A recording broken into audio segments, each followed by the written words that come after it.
नमस्कार, स्वागत है आप सभी का। मैं हूं आंचल गुलाटी गुंबर और आप देख रहे हैं देश का सबसे भरोसेमंद चैनल डीडी न्यूज, जहां हम हाजिर हैं आपका अपना पसंदीदा शो न्यूज पंच लेकर, जहां हम खबरों को सत्य और तथ्य की पड़ताल के साथ पहुंचाते हैं आप तक, क्योंकि ग्राउंड जीरो पर जुड़ते हैं हमारे रिपोर्टर्स। तो आइए सीधे रुख करते हैं इस वक्त की प्रमुख टॉप लाइन्स का न्यूज पंच।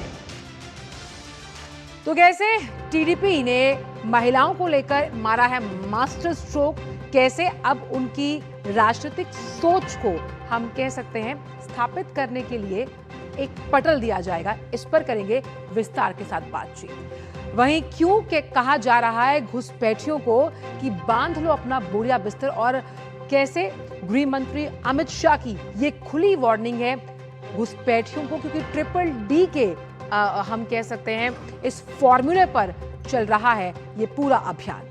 इसके बाद बात करेंगे कि आखिरकार टीएमसी का कैश कनेक्शन कैसे एक्सपोज किया गया है, क्योंकि मिट्टी के नीचे जहां हम कहते हैं कि हरियाली है, वहां पर करोड़ों रुपए का खेल चल रहा है। इस पर होगी विस्तार के साथ बातचीत। लेकिन सबसे पहले बात करते हैं इस वक्त आंध्र प्रदेश से जुड़ी हुई।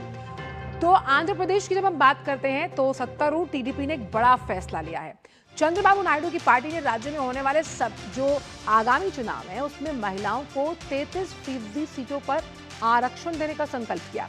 महिलाओं को टिकट बंटवारे में 33% का जो आरक्षण है वो दिया जाएगा। टीडीपी के कार्यकारी अध्यक्ष नारा लोकेश ने महानाडू में ये बात कही, और विपक्षी दलों ने, हमने देखा था कि संसद का जब विशेष सत्र बुलाया गया था उस दौरान महिला आरक्षण विधेयक का विरोध किया, लेकिन टीडीपी ने इस विधेयक को साफ तौर पर पारित कर ये कहा है कि 33% आरक्षण जो है वो महिलाओं को दिया जाएगा, जिससे कहीं ना कहीं डिसीजन मेकिंग की प्रोसेस में उन्हें एक अलग रुतबा हासिल हो, और कैसे जो उनका पॉलिटिकल रिप्रेजेंटेशन है उसको बढ़ाया जाए। आइए अब इस ऐतिहासिक निर्णय को हम ग्राफिक्स के जरिए समझते हैं, क्योंकि टीडीपी का कहना है कि ये सिर्फ वादा नहीं बल्कि उनकी जिम्मेदारी का इरादा है।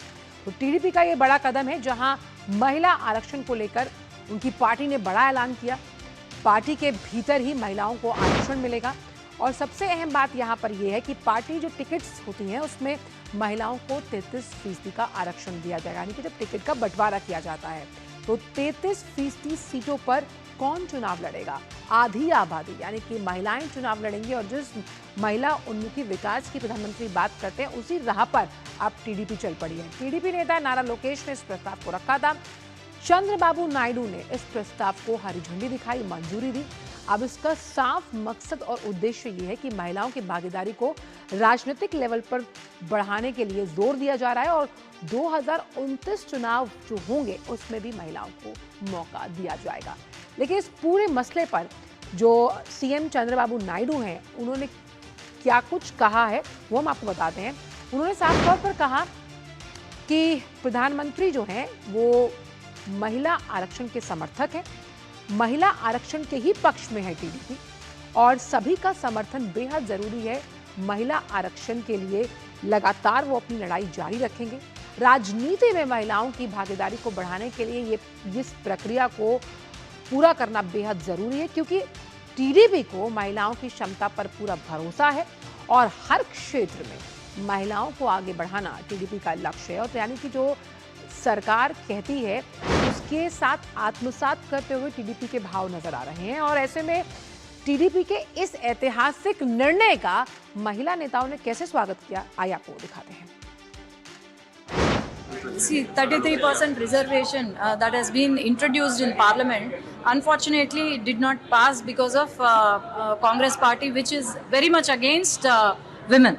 So, Telugu Desam party, the women, whatever importance we have been given women, this is not the first time we have given importance. Our TDP party is going to give in 2029 33% reservations in all MPs and MLAs to the women. So it has been a great honor for the women reservation has come to 33%, because in 2016 only Chandrababu Naidu garu has passed the bill from our state, that is assembly. In our party, for all the women candidates, is a revolutionary move, because what we teach or what we preach, we actually implement.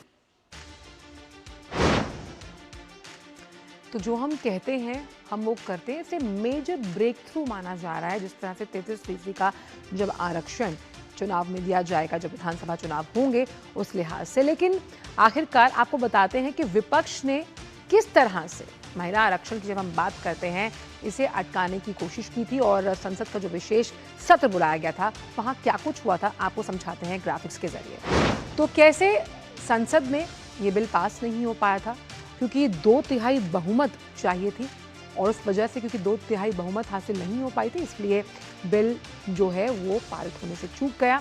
अब bill के पक्ष में 298 vote पड़े थे और 230 सांसदों ने इसका विरोध किया, और इसी वजह से हम कह सकते हैं कि जो 33% आरक्षण दिया जाना चाहिए था जब हम संसद की बात करते हैं वो नहीं दिया जा पाया। लेकिन टीडीपी ने ये ऐतिहासिक निर्णय लिया है।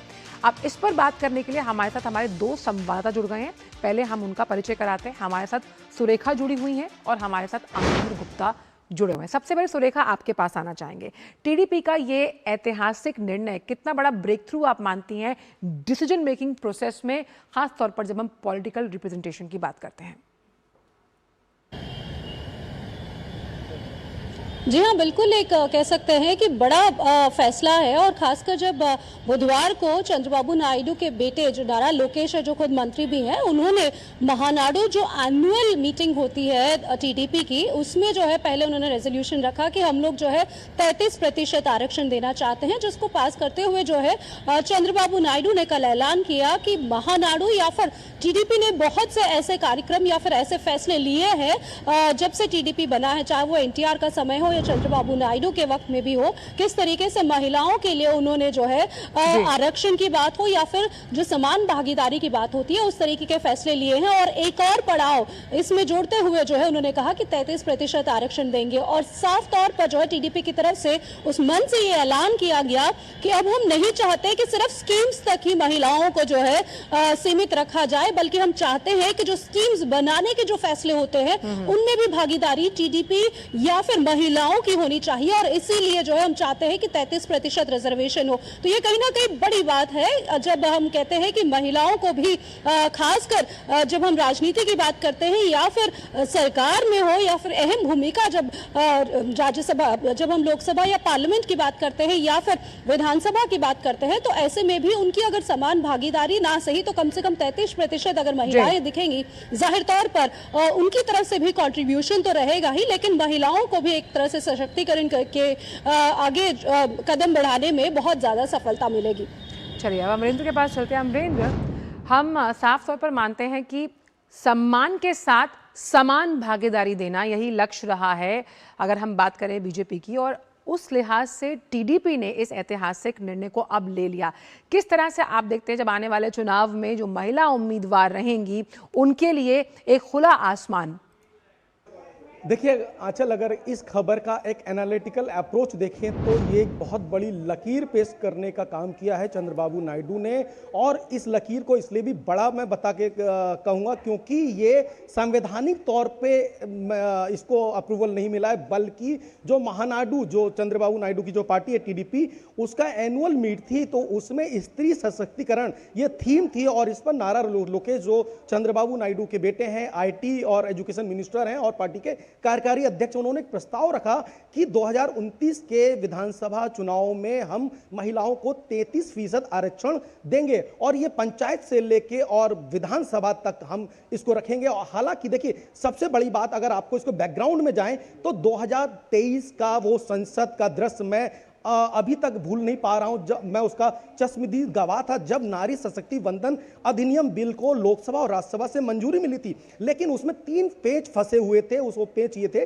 कि पहला तो डिलिमिटेशन किया जाए, परिसीमन से आंकड़े तय किए जाएं, और दूसरा चूंकि पार्लियामेंट में सीट अभी 543 है तो उसको 816 से 850 तक बढ़ा दिया जाए। और इसी को लेकर संसद के बजट सत्र में इस बार जो है 2026 में मोदी सरकार महिला सशक्तिकरण बिल को दोबारा लेकर आई और आपने देखा कि किस तरह से सत्ता पक्ष और विपक्ष के बीच में तीखी तकरार दिखी और जब मतदान हुआ तो 298 सत्ता पक्ष ने और विपक्ष ने 230, यानी कि बहुमत के लिए जो 2/3 आंकड़ा होता है वो नहीं मिला और ये बिल धड़ाम से पार्लियामेंट में गिर गया। लेकिन इसके पीछे की सबसे बड़ी वजह है कि जब भी कोई विधानसभा या विधान परिषद या पार्लियामेंट से बिल पास होता है तो संवैधानिक तौर पे इसे लागू करना एक अधिकार होता है। लेकिन जब पार्टियां अपने लेवल पे, अपनी पार्टी के लेवल पे इस बात को कहे कि हम 33% आरक्षण महिलाओं को देंगे तो ये बड़ी लकीर है, क्योंकि अभी तक किसी भी देश में, किसी भी पार्टी में या किसी भी विधानसभा में 33% आरक्षण की बात तो हर दल करता है, लेकिन चंद्रबाबू नायडू की पार्टी ने यह तय करके बताया कि 33% आरक्षण हम महिलाओं को देंगे, क्योंकि हम चाहते हैं कि आंध्र प्रदेश की महिलाएं बराबर से बराबर, यानी कि आधी आबादी का जो हक है उसको मिले। तो उसको लेकर यह फैसला काफी अहम और राजनीतिक पृष्ठभूमि में ये फैसला अपने आप में बहुत बड़ा गेम चेंजर साबित होगा आने वाले विधानसभा चुनावों के लिए और कई अलग राज्यों के लिए भी जरूर नजीर बनेगा। बहुत बहुत शुक्रिया आप दोनों का इन तमाम जानकारी को हमसे साझा करने के लिए। और आइए अब बात करते हैं कि किस तरह से हम पश्चिम बंगाल की बात करते हैं। तो देश में इस समय डेमोग्राफी चेंज पर काफी बातें हो रही हैं। डेमोग्राफी यानी कि किसी क्षेत्र में कितनी जनसंख्या है, वो किस क्षेत्र से आती है। केंद्र सरकार इसके लिए एक कमीशन की स्थापना की भी बात कर रही है, जो 1 साल में अपनी रिपोर्ट सरकार को सौंपेगी और अवैध जनसंख्या संतुलन को रोकने के लिए एक नए कानून की दिशा में भी काम किया जाएगा। इस बीच गृह मंत्री अमित शाह ने गुजरात की धरती से फिर एक बार घुसपैठियों को खुली चेतावनी दी और कहा कि वो अपने देश लौट जाएं, नहीं तो एक एक कर उन्हें इस देश से खदेड़ा जाएगा। इसीलिए हमने कहा था कि घुसपैठियों को अपना बोरिया बिस्तर बांधना होगा। अब किस तरह से गृह मंत्री अमित शाह ने घुसपैठियों को ये खुली चुनौती दी है, आइए आपको सुनवाते हैं। पहले ममता के शासन में हर रोज घुसपैठ होती थी, अब घुसपैठ करने वाले अपने आप वापिस जाने लगे हैं, अपने आप जाने लगे। शुभेंदु जी ने, भाजपा बंगाल सरकार ने डिटेंशन सेंटर बनाए हैं, मगर हम सब लोग चाहते हैं कि जो घुसपैठ कर अवैध तरीके से आए हैं वो अपने आप जहां से आए हैं वहां वापिस चले जाए। अगर वो अपने आप चले जाते हैं तो बंगाल सरकार भी उन पर कोई केस नहीं करेगी। बड़ी बात कही गृह मंत्री ने कि किस तरह से ममता दीदी के राज में घुसपैठियों का बोलबाला था, लेकिन अब उन्हें अपना बोरिया बिस्तर बांध के यहाँ से अपना टिकट कटाना होगा। लेकिन ये जो वायदा किया गया था वो वायदा 45 दिन का था, कैसे सिर्फ 7 दिन में पूरा किया गया, आइए आपको समझाते हैं। तो अगर हम देखें तो बीएसएफ को जो सौंपी गई ज़मीन है, अगर कूच बिहार की बात की जाए तो वो 22.95 एकड़ है। जलपाईगुड़ी का जिक्र करें तो वो 35.165 एकड़ है, यानी कि किस तरह से इस ज़मीन पर जो कब्जा था वो अब हटाया गया है। दार्जिलिंग की अगर बात की जाए तो ये 8.815 एकड़। उत्तर दिनाजपुर, आपको मालूम है ये वो इलाके हैं जहाँ पर अगर हम इसका परसेंटेज निकालते तो यहाँ पर बहुत ज़्यादा मुस्लिम बहुल इलाके इन्हें माना जाता है। और यहाँ पर भी जब नतीजे सामने आए, मालदा, मुर्शिदाबाद, यहाँ पर रिकॉर्ड वोटों से जो भाजपा के प्रत्याशी रहे उन्होंने जीत दर्ज की। यानी कि यहाँ पर जो पीडीएस के जरिए जो केंद्र वेलफेयर स्कीम चलाती थी उनका कोई भी असर वहाँ तक जिनको ज़रूरत थी पहुँच ही नहीं पाता था, क्योंकि फर्जी वोटर आई कार्ड, फर्जी राशन कार्ड लेकर वहां पर घुसपैठिए रह रहे थे। और इसी वजह से केंद्रीय गृह मंत्री अमित शाह ने शुभेंदु सरकार की पीठ थपथपाई है। जिस तरह से घुसपैठियों पर कड़ा वार कर रही है ये सरकार, आइए आपको दिखाते हैं। मैं बंगाल के मुख्यमंत्री श्री शुभेंदु अधिकारी जी को बधाई देना चाहता हूं कि 7 ही दिन में उन्होंने 600 हेक्टेयर भूमि बीएसएफ के हाथ में सौंपने का काम कर दिया। और ये सब होगा कैसे, क्योंकि जनगणना की तैयारी कर रही है पश्चिम बंगाल सरकार और इस तैयारी में कहीं ना कहीं अवरोध लगा रही थी पिछली सरकार। और अब इस बदलाव के लिए एक्शन मोड में शुभेंदु सरकार किस तरह से काम कर रही है, आइए वो भी आपको समझाते हैं। जनगणना जरूरी है, वो जरूरी इसलिए है ताकि कैसे जो तमाम योजनाएं हैं उन योजनाओं का फायदा अंतिम पायदान पे खड़े उस व्यक्ति को मिले। तो बंगाल में जनगणना की तैयारी तेज है, केंद्र के निर्देश लागू करने की जो प्रक्रिया है वो भी स्पीड पकड़ रही है। आज होनी है प्रिंसिपल सेंसस ऑफिसर्स की कॉन्फ्रेंस। मुख्यमंत्री शुभेंदु अधिकारी इस सम्मेलन का उद्घाटन करने वाले हैं। अब इस सम्मेलन के उद्घाटन का मतलब यह है कि जिला प्रशासन नगर पालिका को अलर्ट मोड पर रखा जाएगा। घर घर सर्वे होंगे, जो आपकी सीमा क्षेत्र है ना उसके अपडेशन की तैयारी है। डिजिटल रूप से डेटा का कलेक्शन किया जाएगा और इस पूरे काम के लिए कर्मचारियों को ट्रेनिंग भी दी जाएगी। यानी कि ये चरणबद्ध तरीके से हो रहा है। आप समझे कि जनगणना का प्रोसेस इसलिए बहुत इंपॉर्टेंट है कि जो अगर दस्तावेज पेश नहीं कर पाएगा या वो दस्तावेज जो हैं उनमें अनियमितताएं पाई जाएंगी तो उन्हें अपने देश वापस जाने के लिए वहां से ट्रिपल डी, वो ट्रिपल डी के बारे में भी आपको बताएंगे कि कैसे वो जो ट्रिपल डी है उसको लेकर सरकार काम करेगी। और आइए अब आपको बताते हैं एक और बड़ी खबर जो कि पश्चिम बंगाल से ही जुड़ी हुई है। 2027 की जो तैयारियां हैं उसको लेकर जो जनगणना है वो बंगाल में तेज है। मुख्यमंत्री शुभेंदु अधिकारी ने जिस तरह से अब वो जो प्रधान अधिकारियों का सम्मेलन है उसका उद्घाटन करेंगे, लेकिन इससे बड़ी एक और खबर यहाँ पर ये है कि कैसे टीएमसी उसको लेकर जो कैश का एक्सपोज्ड स्कैम है वो सामने आया है कि कैसे पेड़ों के नीचे, हम कहते हैं ना कि पेड़ छाया देते हैं, मुझे लगता है कि टीएमसी के लिए नारा बिल्कुल उलट है। पेड़ उनको छाया नहीं बल्कि पेड़ उनको वो भ्रष्टाचार तंत्र को फैलाने के लिए एक जरिया थे। आइए आपको ग्राफिक्स से ये समझाते हैं कि आखिरकार कैश का ये कांड कैसे टीएमसी में भ्रष्टाचार को उजागर करता है। तो टीएमसी का जो ये कैश कनेक्शन है इसका खुलासा हुआ बादुड़िया से, जहां काले धन का खेल चल रहा था। ये एक्सपोज स्कैम कैसे बताता है, ये बता रहा है कि पैसों का जो पेड़ मिलने का एक दावा किया गया, पार्टी ऑफिस से मिले हैं लाखों रुपए। और ये लाखों रुपए कहां मिले? मिट्टी के नीचे ये करोड़ों रुपया बरामद किया गया। पटसन के खेत से इन रुपयों की बरामदगी की गई। बोरे ट्रॉली बैग में इसे छिपा कर रखा हुआ था इस कैश को। और दीपांकर भट्टाचार्य पर यह बड़ा आरोप है। काले धन के आरोप में उनकी गिरफ्तारी हुई है और किस तरह से गिरफ्तारी के बाद भी वो रुके नहीं। बड़ी साजिश है कि उन्होंने दस्तावेज चलाने की कोशिश की, यानी कि सबूत मिटाने की कोशिश की। कंप्यूटर ट्रेनिंग सेंटर से भी 80 लाख मिले। लब्बो लुबाब ये कि जो कट मनी या फिर जिस भ्रष्टाचार की बात लगातार भाजपा कर रही थी वो उसके अब सार्थक परिणाम और साक्ष्य नजर आ रहे हैं। और आपको दिखाते हैं हमारे संवाददाता सौरभ दत्ता की इससे जुड़ी हुई एक्सक्लूसिव कवरेज।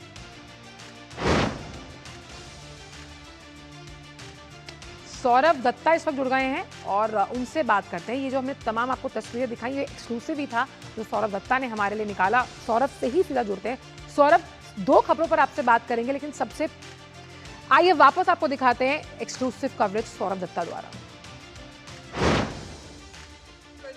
में लाखों और मिट्टी के नीचे करोड़ों। तो ये बंगाल है। यहाँ पर तृणमूल के शासनकाल में ग्रामीण इलाका के एक नगर पालिका के चेयरमैन भी करोड़पति है। इतने पैसे हैं उनके पास कि वो पैसे अपने घर, बैंक, कंप्यूटर ट्रेनिंग सेंटर में भी रख नहीं पा रहे हैं और इसीलिए खेती के जमीन के नीचे बोरी में, ट्रॉली बैग में वो करोड़ों रुपए उन्होंने दबा कर रखा था। ये एक गड्ढा और इसके बाद दूसरा गड्ढा, ये गड्ढा नंबर 2। गड्ढा नंबर 2 के बाद अब आपको दिखा रहे हैं हम ये गड्ढा नंबर 3। अब गड्ढा नंबर 4। ये चारों गड्ढे में, बोरी में, ट्रॉली बैग में रखा गया था पैसा। सवाल यही है कि जिस ऑनेस्टी को सामने रखकर ममता बनर्जी पावर में आई थी, जो हर बार कहती है कि वो ऑनेस्ट है, उनकी दल की चेयरमैन के पास इतने करोड़ों करोड़ों रुपए और उनको पता नहीं। जनता कह रही है ये पैसा जनता की है। कैमरा पर्सन प्रियंका के साथ सौरभ दत्ता का रिपोर्ट, डीडी न्यूज, बादुड़िया। वो कहते हैं ना कि आप अगर किसी के लिए गड्ढा खोदते हैं तो खुद गिर जाते हैं, कुछ ऐसा ही हो रहा है टीएमसी के साथ। इस पर ज्यादा बातचीत करेंगे हम सौरभ के साथ, लेकिन वक्त छोटे से ब्रेक का है।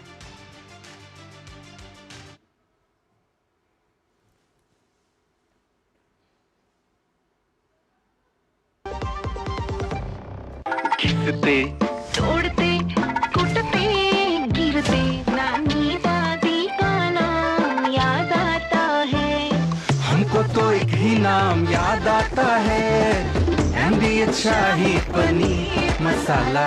पनीर को क्या मस्त बना डाला। एमडीएच का असली शाही पनीर मसाला, वो असली मसाले सच सच एमडीएच। जब धरती चीर कर निकलता है लोहे का पत्थर और मिलता है मोंगिया के जोश से, फिर तपता है, पिघलता है और बनता है फौलाद। अब होता है सरिया सारी खूबियों के साथ। मोंगिया स्टील, मजबूत देश का मजबूत सरिया। पैसा बाजार सीपीएल में अब अपना क्रेडिट स्कोर चेक करके 1 लाख तक जीत सकते हैं। पैसा बाजार credit premier league, credit score देखो जीतो। ब्रेक के बाद स्पीकर स्वागत। तो किस तरह से कैश स्कैम में एक बार टीएमसी एक्सपोज हो रही है, इस पर बात करने के लिए हम सीधा रुख करते हैं हमारे संवाददाता सौरभ दत्ता का। सौरभ, इतना पैसा और टीएमसी के पास कोई जानकारी नहीं, ये तो खैर मुमकिन नहीं है, लेकिन सवाल बड़ा ये है जो आपने भी उठाया और हम भी उठा रहे हैं इस मन से कि ये सारा पैसा जनता की, हम कह सकते हैं, कल्याणकारी योजनाओं के लिए जाना चाहिए था, ना कि उसकी जगह गड्ढे में थी। आंचल, देखिए, टीएमसी एक ऐसा पार्टी है जिस पार्टी का पहला जो था वो था उनका ऑनेस्टी। ममता बनर्जी, आप जानती है, सारे देश में जानी जाती है कि वो बहुत आम तरीके से रहती है, बहुत आम है, आम घर में रहती है। तो जिनका पास इतने आम है उनके पास ये करोड़ों के दाम कहाँ से मिल रहे हैं? उनके पार्टी के पास हर एक नेता, आप तो ये पूरे सभा का चेयरमैन को हमने दिखाया, हम गिनती खत्म नहीं कर पा रहे हैं। उसके बाद ही गोबरडांगा जो है उत्तर 24 परगना का इलाका है, वहां से 2 नेता, उनके पास से 600 लाइव कार्ट्रिज, 27 लाख कैश, 52 विदेशी शराब और ऐसे बहुत सारे। और एक फ्लैट निकला है, एक पंचायत का एक नेता है प्रसन्नजीत शाह, वो कल अरेस्ट हुए हैं रहरा में। उनका घर अगर आप देखेंगे ना तो हर कोई शर्म के मारे पानी में डूब जाएगा कि पंचायत का नेता ऐसा घर बना रहा है। और हम इतना पढ़ लिख कर क्या किए? ये जो कहा जाता था ना कि पढ़ोगे लिखोगे तो बनोगे नवाब, टीएमसी के लोगों ने इसको पूरा एकदम झुटकारा दिया है। पढ़ने लिखने से नवाब नहीं बनते हैं, टीएमसी करो नवाब बनो। जितना पैसा कमाना है कमाओ, कोई दिक्कत नहीं। करोड़ों पेड़ जमीन के नीचे रखो, अगर जमीन के ऊपर रख नहीं सकते तो जमीन के नीचे रख दो। ऐसा आलीशान घर बनाओ कि अरब दुबई के जो बड़े बड़े जो तेल के जो मालिक है ना, वो भी शर्मा जाए आपसे कि आपने इतना बड़ा घर बना लिया, कैसे बना लिया। तो ये है टीएमसी। और इसी बात को लेकर ये सवाल उठ रहा है कि जो अभिषेक बनर्जी, जो ममता बनर्जी इतना अपना ढिंडोरा पीटते थे अपने ऑनेस्टी का, क्या हुआ? लेकिन मुझे लगता है सौरभ, ये आप जो में वही कैंडिडेट है, उनके सबके ऊपर नजर है, ये सब नजर नहीं आया। तो यानी सौरभ, अब जो आम खाएंगे उसके गुठलियों के दाम ये सरकार आपसे वसूल लेगी, तो इसलिए अब तो टीएमसी का जो ये खेल है वो कहीं ना कहीं लगातार एक्सपोज होता रहेगा। एक सवाल, किस तरह से जो डेमोग्राफी चेंज हमने देखा था, एक बहुत बड़ा मुद्दा था इस बार के पश्चिम बंगाल चुनाव में, अब इसे रोकने के लिए शुभेंदु सरकार ने कमर कस ली है और ट्रिपल-D का फॉर्मूला कि पहले आपको डिटेक्ट करेंगे, फिर डिलीट करेंगे और फिर डिपोर्ट, इस थ्योरी पर कैसे सरकार काम कर रही है? आंचल, देखिए, आज 20 दिन हुए हैं इस सरकार को। 9 में उन्होंने शपथ लिया था, शपथ लेने के बाद आज 20 दिन हुआ है इस सरकार को। और इस 20 दिनों में आप देख सकते हैं, पहले ही कैबिनेट में बीएसएफ को जमीन दिया जाएगा, वो बात कही गई थी। और अब तो 661 एकड़ बीएसएफ को जो जमीन, जो नए 9 जो डिस्ट्रिक्ट है वहां पर दिए गए हैं। फिर क्या हुआ? फिर सीए लागू हुआ, साथ ही साथ पुलिस को लेकर, लोकल पुलिस को लेकर इलाके में, हर थाने इलाके में कार्रवाई हुआ। और कार्रवाई होने से क्या देखा गया? कार्रवाई होने से देखा गया कि जैसे डिपोर्ट मोड ऑन हो गया, डिपोर्ट मोड ऑन होने से जो सीमाना जो बॉर्डर जो एरियाज है, उस बॉर्डर एरियाज में, हाँ, जैसे हाकिमपुर जैसे इलाके हैं, वहां पर अवैध बांग्लादेशी सब भर देश, सारे देश से वहां पर जमा होने लगे। और अब तो जो लेटेस्ट इंफॉर्मेशन हमारे पास आ रहा है कि पूरे 11 ऐसे पुलिस डिस्ट्रिक्ट है, पुलिस डिस्ट्रिक्ट 11 है और उसमें 13 जगह है, जिस 13 जगह में कुल मिलाकर 386 अभी अवैध बांग्लादेशी उनको होल्डिंग सेंटर्स में रखा गया है। और इन 386 में सिर्फ हाकिमपुर इलाका में जो 3 होल्डिंग सेंटर खुले गए हैं उसमें 335 बांग्लादेशी है, अवैध बांग्लादेशी है।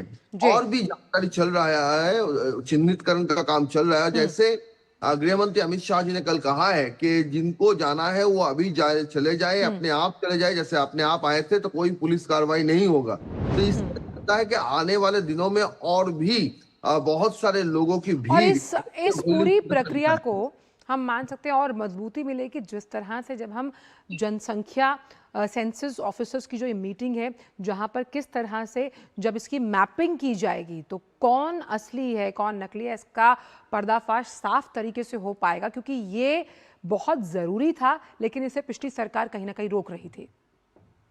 अच्छा, लेकिन वो जो सेंसस का जो कॉन्फ्रेंस आज है सेंसस को लेकर, इसको भी ममता बनर्जी ने रोक कर रखा था। जैसे बीएसएफ को जमीन नहीं दिया वैसे ही सेंसस को भी रोक कर रखा था। सारे देश में जो सेंसस कॉन्फ्रेंस हुआ था अप्रैल में, उसमें बंगाल भागीदार नहीं था उसका। बंगाल ने भाग नहीं लिया था क्योंकि उसको परमिशन ही नहीं मिला था बंगाल में सेंसस करने के लिए। सेंसस से क्या होता है? सेंसस से पता चलता है कि हर घर में अब आबादी क्या है, कितने महिलाएं हैं, कितने पुरुष हैं, बच्चे कितने हैं, बूढ़े कितने हैं, उसके हिसाब से जो योजनाएं हैं वो बनाए जाते हैं। इसी के चलते सेंसस से ये पता चलेगा, ये कहीं ना कहीं जाके ये माना जा रहा है कि ममता बनर्जी जानती थी कि उनके शासनकाल में अगर सेंसस चालू हुआ तो घुसपैठियों का पर्दाफाश हो जाएगा, उनका वोट बैंक था वो, उसका पर्दाफाश हो जाएगा, इसीलिए उसको रोक कर। बिल्कुल। बहुत बहुत शुक्रिया सौरभ इन तमाम जानकारियों को हमसे साझा करने के लिए और साफ तौर पर इन तमाम बड़ी खबरों पर रोशनी डाली। तो पश्चिम बंगाल में अब एक बदलाव का दौर है, हम देख पा रहे हैं, और ये बदलाव सार्थक है जो कैसे पश्चिम बंगाल की जनता को आर्थिक राजनीतिक तौर पर और सशक्त बनाएगा। फिलहाल न्यूज़ पंच में इतना ही। आपसे मुलाकात होगी फिर 2 बजे कुछ और नए मुद्दों के साथ। मेरी पूरी टीम को दीजिए अनुमति। नमस्कार।